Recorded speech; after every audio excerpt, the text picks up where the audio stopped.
Blog Talk Radio. Good evening, everybody. Thank you for joining me on the final episode of the show about the show for today. Today's final episode is episode 29 with author Erik Sherman. He has written a new book about Mets manager Davey Johnson called My Wild Ride in Baseball and Beyond. He's also written other books regarding the New York Mets. He wrote a Mookie Wilson book. He wrote a book called The King of Queens regarding the 86 Mets. He's written a book about Steve Blass. We're going to get into all that and more. And he is a New York Times bestseller, and I am pleased to welcome to the show Erik Sherman. Erik, how you doing? Devlin, I couldn't be better. How are you doing? I'm doing great, thanks. So let's kind of just jump right into it. I see that your new book is called Davey Johnson, My Wild Ride in Baseball and Beyond. How'd that come about? Well, as you mentioned, I wrote a book entitled Kings of Queens, Life Beyond Baseball with the 86 Mets. And I asked Davey to write the foreword, and he did. And he was so impressed with that book that he contacted me and he said, you know, I've been asked a million times to write an autobiography. How would you like to write it? And I jumped at the chance. I had kind of told myself after Kings of Queens that I didn't want to be a co-author anymore. That I just wanted to write books on my own, do my own interviews, my own research, like I did with Kings of Queens. But there are a few people out there, and Davey's one of them, that I've long admired and thought that his autobiography would really be something. And it proved to be everything I hoped it could be and more. Now, you know, I'm looking at the book about the Kings of Queen, and by the way, listeners, Erik does have a website. It is erikshermanbaseball.com. You can find links to all of his books there. His books are all available on Amazon as in paper edition, or in physical form, as well as on Kindle edition. I'm looking at the Kings of Queens. That looks like a pretty interesting book. What was kind of the reason for writing that book? Well, you know, it's interesting how one book kind of leads into the next. Sure. As I mentioned, Kings of Queens kind of led me into Davey Johnson's book, and the Mookie Wilson autobiography, which I was the co-author, which was the New York Times bestseller, that one led me to meet many of the 86 Mets through interviews with them for Mookie's book. And I was at a book signing with Mookie and his wife, Rosa, and, you know, it was like our 10th or 11th book signing in 7 or 8 days. And, you know, they kind of, you know, begin to run into each other. You know, the shine is off of it. So I guess in like the second or third hour of this book signing, Rosa, Mookie's wife, she turns to me and goes, "So what's your next project going to be?" And I'm like, I'm kicking some ideas around now. I thought about doing one on Roberto Clemente, and she goes, you know, it would be really great to find out how the 86 Mets are doing today. You know, kind of like a retrospective. And so I thought about it, and I'm like, well, in my opinion, the greatest baseball book of all time was written by Roger Kahn, The Boys of Summer. So what I the did book was, he did about the 55 Dodgers, right? Right. And yeah. So right, and he wrote the book about 20 years after that, and it was, I mean, I think it still remains as the biggest selling baseball book of all time, and it was just so well written, and so he kind of combined stories from the various players from the Brooklyn Dodgers about their time in Brooklyn, as well as what they were up to today in present times. So I basically took a page from Roger Kahn and did that with the 86 Mets. And so I traveled 40,000 miles around the country and interviewed the key and more riveting guys from that team. So not just, your Keith Hernandez's and Darryl Strawberry's and Dwight Goodens, but also the guys like Danny Heap, Doug Sisk, and a fellow that you know really well, Ed Hearn.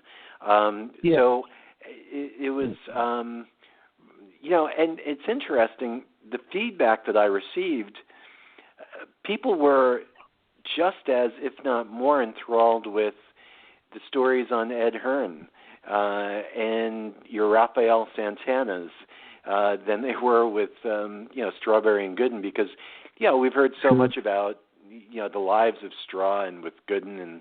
And so anyway, that book did really well, and that's still out there too. And so it's just interesting how one book project kind of goes into the next one, and it just flows. And actually, I just finished a manuscript on the '69 Mets with Art Shamsky, who was a member of that team, and I won't get too much into that, but again, it's another Mets themed book, and so once you get started with writing books about an organization and a part of their history, it tends to lead into something else. Absolutely. Now, we'll definitely come back to the Davy Johnson, to your Davy Johnson book, but I kind of want to focus a little bit on this King of Queens book. I'm looking on your website, and it talks about how you mention players like you mentioned Doc Gooden, Darryl Strawberry, and Nails Lenny Dykstra, and their revelations of drug addiction, cancer, life after incarceration, as well as lesser-known stories as Kevin Mitchell, Ed Hearn, and Doug Sisk dealing with the murder of a child, chronic illness, and getting death threats from fans. Let's take a few minutes and kind of talk a little bit about kind of each player. I don't want to give a whole lot of it away because I want people to go out and buy the book, but let's talk a little bit about each player, and maybe if you have a story you want to share about, them telling you the story or whatnot. Let's start with Doc Gooden. Well, Doc Gooden, I visited him. Oh, and all these interviews were in person. So with Doc, he was living on Long Island at the time. This is just a couple of years ago. And in his kitchen, we sat down and we really talked about his career and all the ups and downs that he had and how he was must-see TV in the mid-'80s in New York and around the country. And he was really, the kind of guy that could have gone on and could have become the next Walter Johnson or somebody like that. And I mean, as it was, I mean, if you look on the back of his baseball card, I mean, he basically has identical statistics to Whitey Ford in wins and losses. He had a great career, but it could have been positively prolific. And right. Because of his drug addiction and alcohol abuse and incarceration, and he still has a lot of regret, obviously, and he broke down during our time together, which happens in these books that I write. It gets very personal. I feel like I'm a priest, a psychiatrist. You name it. I mean, they really open up about their private lives and their careers, and in the case of Doc, what could have been. Absolutely. I would imagine the same thing would be for Darryl Strawberry. I think I just read something within the last year or so that Strawberry came out and admitted that he used to have sex in the locker room with women between innings and stuff like that. And obviously the Mets were a very hard-partying team. Talk about Straw. Well, what I would add about Doc is he's one of the nicest people you'd ever want to meet, and it's just such a tragedy what happened to him. He had good parents and a great upbringing, and Straw's upbringing was just the opposite. He had an abusive father, both physically and mentally and verbally, and he came out of Crenshaw, California, just outside of L.A., and really rough area, and Straw, he basically is a guy. I mean, you're talking about a guy that had a death wish. He lost the will to live at a point near the end of his baseball career and just afterwards, and he was reborn, as they say. I mean, he's now a minister, and he goes and he preaches the word of God around the country to all kinds of groups. Some very, very large groups and in arenas, and other smaller groups, and he's making a big difference in his life. And I would say, Straw, I mean, he's come all the way back. I mean, he's better than ever. He's a terrific guy. He looks like he could still play. I mean, he's just in great physical condition. And he's come a long way. I mean, he's another guy, that could have been, a Ted Williams of his era, and because of his drug use and alcohol and domestic disturbances, all kinds of things, it really curtailed a career that could have been so much more. Now, one of the more interesting people that I think is in this book, or it sounds like anyway, is Bobby Ojeda. Talk about what Bobby talked to you about, because obviously he's famous for the Steve Olin boat crash and being the survivor in that. There had to be a lot of guilt with him. Well, yeah, and soon after that happened, as he was trying to make a comeback into the big leagues, Bobby talked about it. He talked about the guilt, and certainly, he had to go through therapy and the whole thing. I mean, when you're on a boat with two of your teammates, and the other two, I believe they were nearly decapitated, it was just a gruesome boat accident. They went out on a boat at dusk, and I guess they had a few beers, but Bobby would contend that they weren't drunk or anything like that. And it's hauntingly familiar, to what happened in Miami a couple of years ago. With a few of the with that Marlins pitcher, with Fernandez, right? So there was guilt and all that, but talking to Bobby today, and I've seen him since the book has been out a couple of times. I mean, he's really a strong individual, and I don't think he's changed much from his playing days. He still walks and talks with a swagger. And he looks great, and for years he was on the Mets pregame and postgame on SNY, and I wish he was still there, because he did a terrific job, and he's very opinionated, and he's just a terrific interview. I really enjoyed talking to him. Now, one of the more sadder cases is Gary Carter. Obviously baseball lost Gary a lot faster than anybody would have hoped for. But you got to, for that book, you got to interview not only his teammates but also his widow, Sandy. Can you talk about Gary Carter?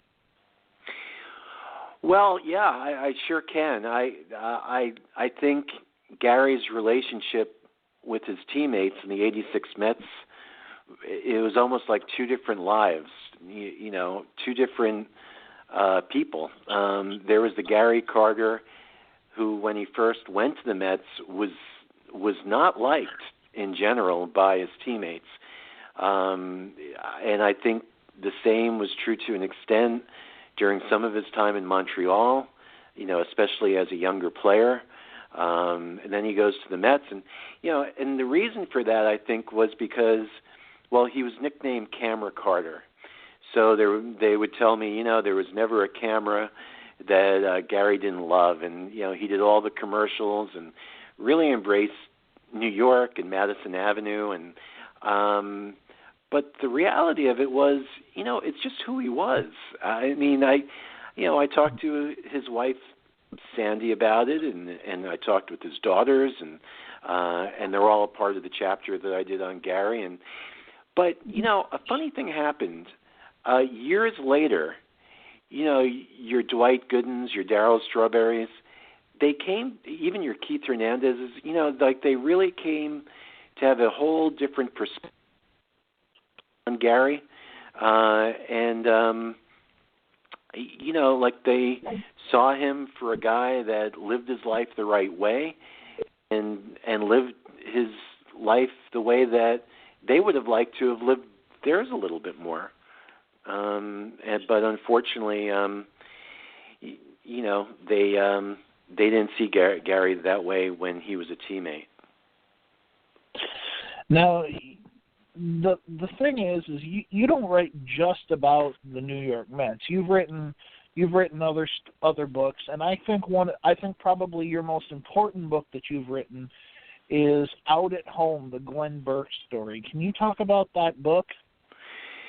Yeah, well, that's a book I wrote many years ago in the mid-'90s with Glenn Burke, and you really have to be a true baseball fan to, and one with either a good memory or a good sense of history to recall who he was. Glenn played for just 4 seasons in the big leagues. Really 2 with the Dodgers, 2.5 with the Dodgers, and maybe a season and a half with the Oakland A's.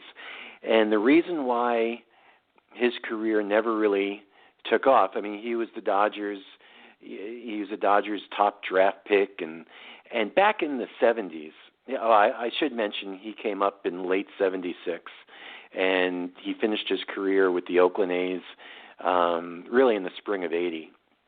And the Dodgers at that time in the 70s were just a machine in turning out one rookie of the year after another. They had by far the best farm system in baseball.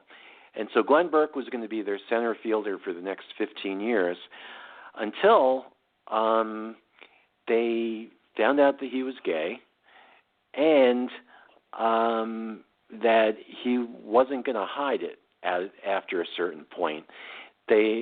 Dodger management, general management, offered him a huge bonus to marry a woman, any woman, to kind of work as a beard.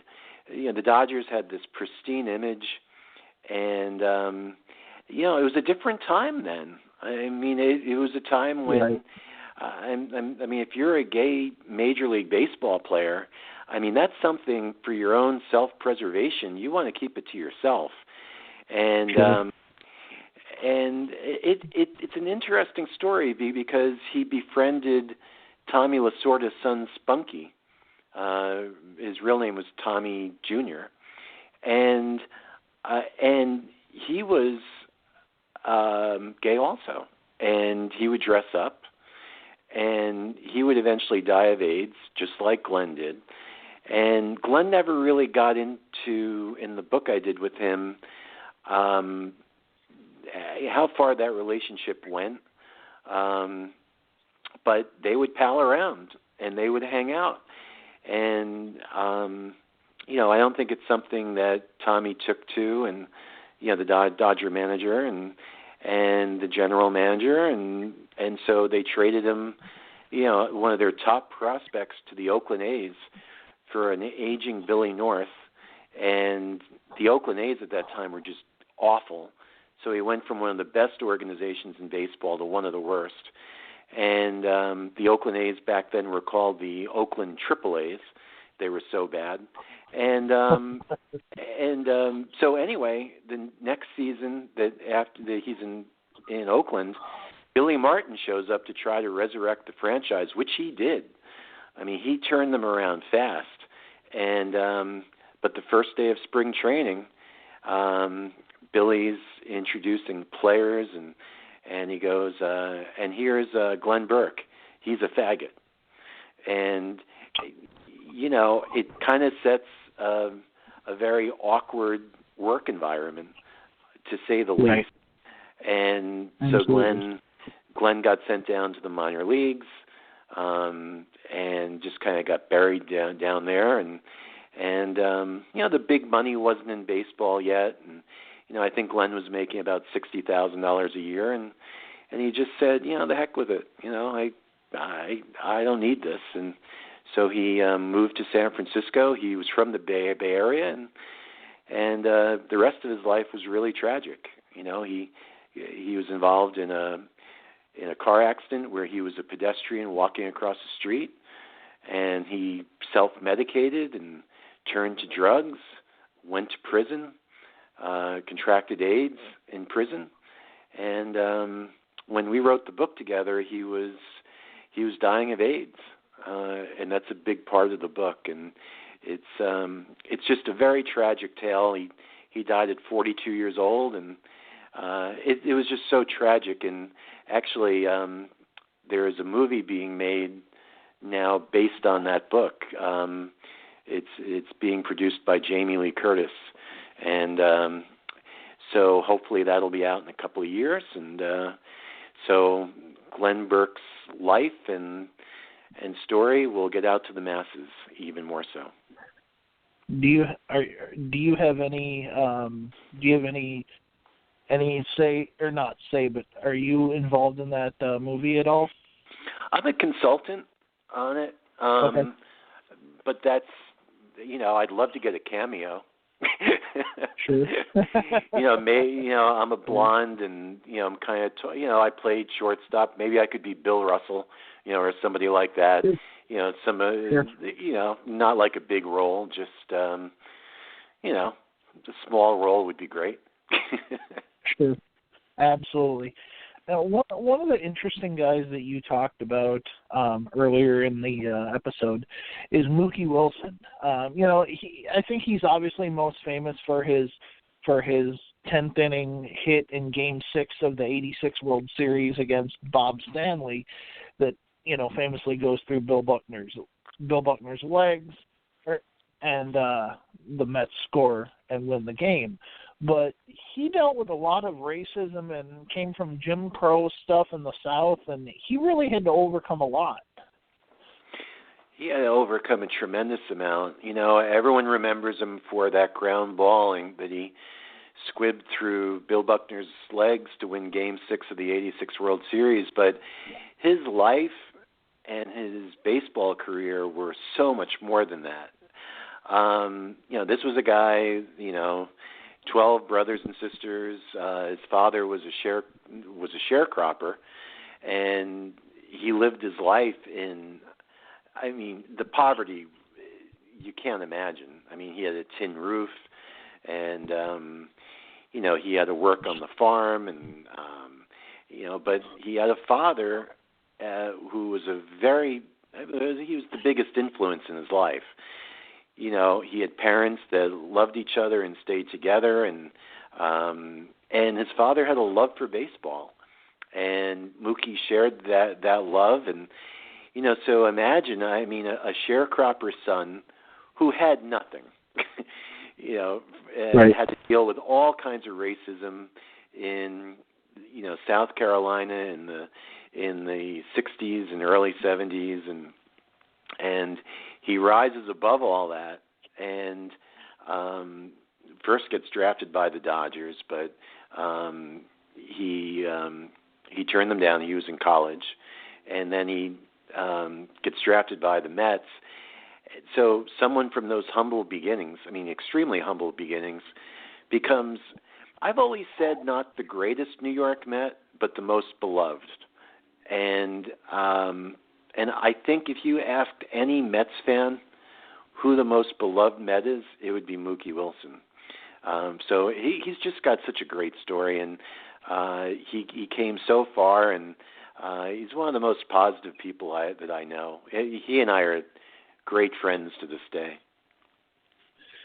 Now, one of the other, we got about 5 minutes left, and there's so much more that I want to talk about, but one of the more interesting one of the more interesting figures who maybe gets a little overlooked because of all the players is Davy Johnson, and you obviously wrote a book about him. Can you talk about why you decided to write the book about Davy Johnson and what kind of some of his former players had to say about him? Well, it's an autobiography, so I'm back to being a co-author again. Sure. So I mean, it's in Davy's words, and but it's an amazing life. When people ask me that question about Davy, I mean, I tell them that he was the Forrest Gump of baseball. And I mean that in the best possible way. I mean it that, if you look back over the last 50 years in baseball, Davy Johnson has been right smack in the middle of almost every significant historical event that's occurred in baseball, not just in this country, but in other countries as well. I mean, I'll give you one great example. So the night that Hank Aaron broke Babe Ruth's home run record, Davy was batting sixth that night, so he was in the lineup. So fast forward a couple of years, and he's playing for the Tokyo Giants. And he's in the lineup when Sadaharu O passed Babe Ruth's home run mark. Home run. So you have that. You have the fact he brought sabermetrics into baseball. He was really the first one. You have the fact that he holds the single-season record for most home runs by a second baseman. He's been in 4 World Series as a player, and with the Orioles, and won 2 of them. And he won one of the greatest World Series ever as the manager of the '86 Mets. And he's just such an interesting guy, and a player's manager, a guy that averaged 96 wins a season over 7.5 years with the Mets, but he gets fired, and he improved the fortunes of every club he ever managed. I mean, drastically, quickly and drastically, and it ended badly every single time with 5 different teams, I think it was. And, that's an interesting story, and really those are the types of books that I like to be a part of because, they're not just about these great success stories. Like I always throw Derek Jeter in there. I mean, the worst day Jeter ever had was if he tripped over some supermodel's pumps in the morning, I mean, that was a bad morning for Jeter. He lived such a perfect existence in New York for 20 years. But I like guys that have had ups and downs because that, to me, is a much more interesting read and much more interesting to work on. Yeah, and it seems like each player or each person that's profiled in your books, they all have one thing in common, and that's that they've had to overcome challenges both on and off the field. So, right, like you said, it makes it so much more, kind of interesting for writing, but also for reading. Do you go back and read the books that you write? No one's ever asked me that question. It's a really good one. It's a good question because the short answer is I've never gone back and read cover to cover any book that I've ever written. I'll go back and I'll go to certain parts from time to time. But I've got to tell you, once you've written a book, that means that you've written a final draft, but you've written probably 2 or 3 rough drafts of each chapter. You've talked about it. You're done with it. You're excited about moving on to the next project. I mean, I enjoy talking about the experiences, but I don't think a lot of authors go back and read something that they've written from cover to cover. I will say this: the one book that we didn't talk about, I guess, was the Steve Blass book. Steve Blass is one of the most entertaining and funniest people you'll ever meet. He's been announcing Pirates games now for over 30 years. And occasionally, if I need a laugh, I know where to go. He absolutely, the way that he phrased certain things in that book that we did, that book's called A Pirate for Life. He's one of the fun. I mean, he could have been a professional comedian. I mean, so then I will go back. You know, that's an example that I use. Absolutely. Erik, we are out of time, but I could have easily gone another half an hour with you. It's just such a fascinating. It's so fascinating and so much fun to hear you talk about all the experiences that you've had. I cannot thank you enough for coming on to the podcast and giving us an insight into the lives of these players and telling us, you know, more than who they are outside of the ballpark and telling us who they are about the people. Tell everybody where they can get all the books and about your Davy Johnson's book. Sure. Well, you can get books, any books that I've written anywhere books are sold. I know Amazon, that's where most people go today, and I know they have special deals on books, but anywhere books are sold, that's the short answer. So if you have a local mom and pop shop, support them. That's what I say. Absolutely.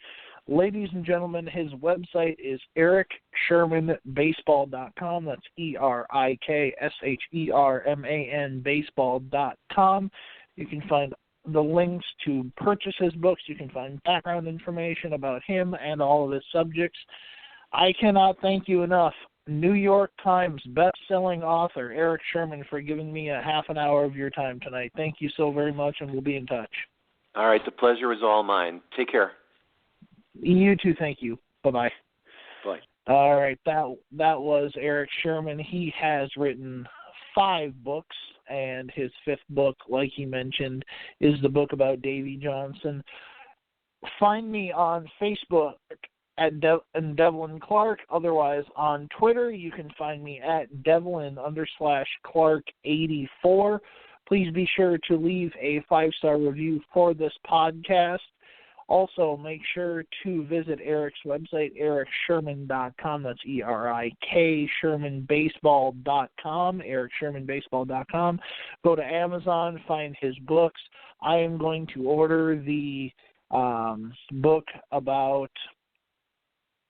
I'm going to actually order all of his books because his books just sound so fascinating and interesting. So I'm going to be ordering his books, especially the Out at Home book. So thank you guys so much for sticking around with me today. This was the 3rd and final episode of today's podcast. So I appreciate all my guests coming on. Thank you to Don DeMola, Billy Sample, Ed Hearn, Erik Sherman, and Greg Olson for their time today. Thank you guys very much, and we will catch you down the road in podcast land.